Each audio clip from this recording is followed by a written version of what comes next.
The video for May the 26th, 2017 is titled, "It's Just an Illusion Cop-Out." I've heard it again and again from so many people. Ron, why get so stressed out about it? It's just an illusion. Experience is always real, as I see it. Nothing makes sense if it has no purpose. To me, we are supposed to learn from what we experience. If it doesn't matter, why bother in the first place? Sorry, but it's not entertaining as I see it, at least not for those who suffer so horribly. While I continue to get reports of real changes happening, delay after delay keep them from manifestation in the now. Maybe I'm too dense.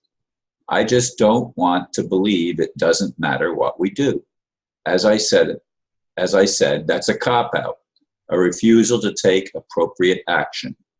Now is a continuation, not an end point.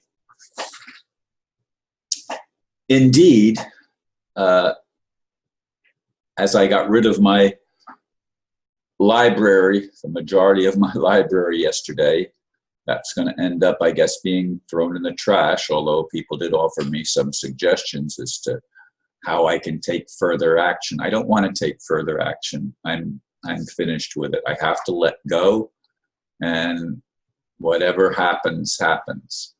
But this whole idea that comes to me again and again when I try to encourage people to be active politically, and they give me the story that it doesn't matter. It's not real. It's just an illusion, Ron. It's just an illusion. Don't sweat it. Well, what about the people that suffer? As I said in the blurb, to them, it's not an illusion. It's real experience, and experience is never an illusion, even if it's created by yourself or others. It's a real experience. Even actors, when they play and they know it's an act, they of course have the one-upmanship because they know the cameras are rolling and it's just an act that they're putting on. But some of them are so good at it that they come across with real emotion. And the emotion is real emotion. That's the point that I'm making. That's real. Even if it's in the guise of an act, it still affects us mentally, emotionally, and probably physically too. There's an effect of the energy that impinges on us, and that's what emotion is. It's energy moving. And moving means that it's going from a past to a present to a future. That's what movement is. If there is no movement, there is no manifestation. There is no life. There is no reality. The reality is what we're calling the illusion. The reality is our human existence, our human expression, our human life. That's the reality of creation. That's the reality of our existence.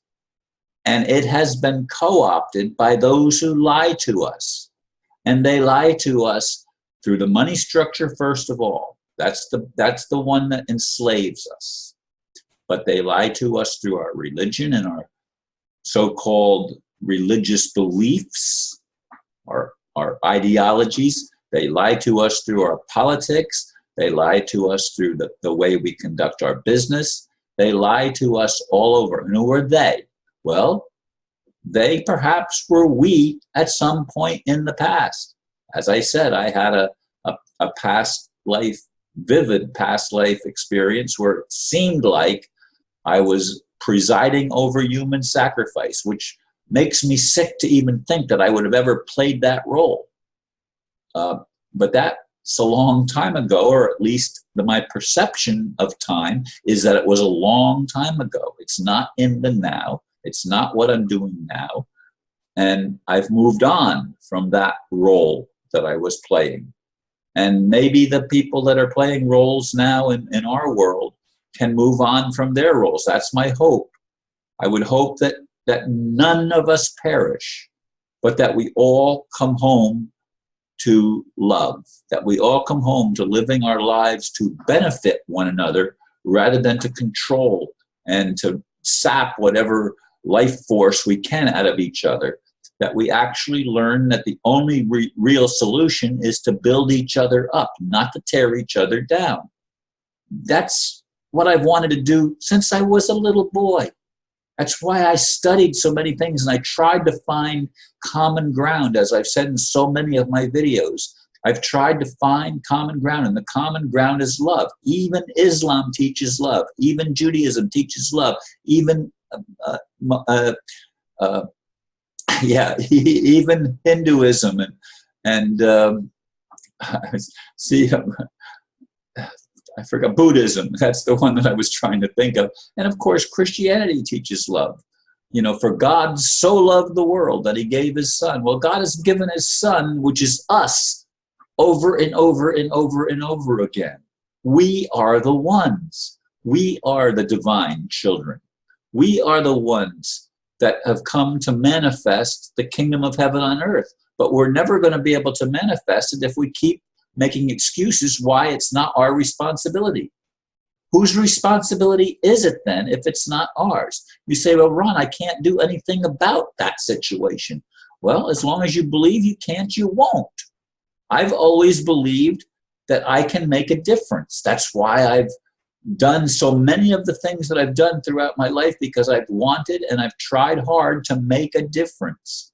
I try to make a difference in waking people up. Not telling them that my religion or my way is the only way, the best way, but I am going to say that love is the only way. That's not my way, that's the way. Love one another, that's the way. Love God, love your neighbor as yourself. That's the way. That's the only way. And you have to do it by telling the truth. Truth and love go together. Where there is no truth, there cannot be love. It's only truly deception. It's lying.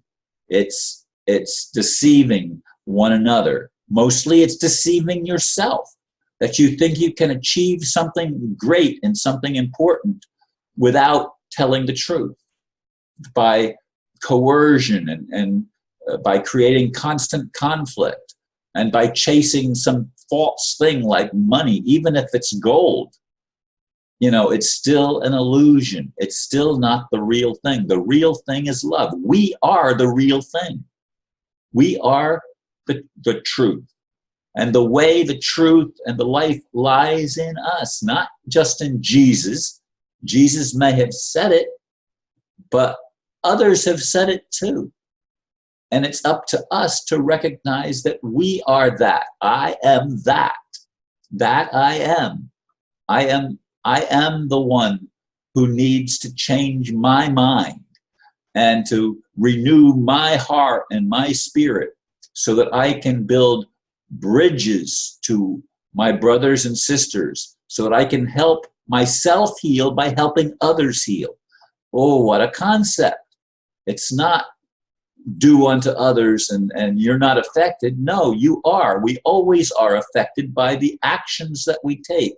And even more important, by the thoughts that we think. We've got to change our minds and think positive thoughts, uplifting thoughts, thoughts of how can I help?